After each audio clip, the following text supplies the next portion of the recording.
ஓயாமல் நீ உழைத்து உன் உழைப்பில் நீ பிழைத்து உப்பான கூழ் காய்ச்சி உண்டால் என்ன போதாதா?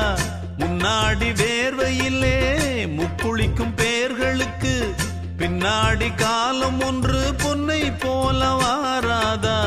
கைகால்கள் நமக்கு இருக்கு, கவலை என்ன கூறடா? வாராத வாழ்க்கையெல்லாம் வாசல் வரும் பாரடா. குப்பத்தில் நீ இருந்தால் குறைச்சல் என்று ஆகுமா? தென்பாண்டி தென்றல் உன்னை தீண்டாமலே போகுமா? சுற்றம் என்று கூடும் ஏழை மக்கள் துன்பம் தீரு, குற்றம் செய்த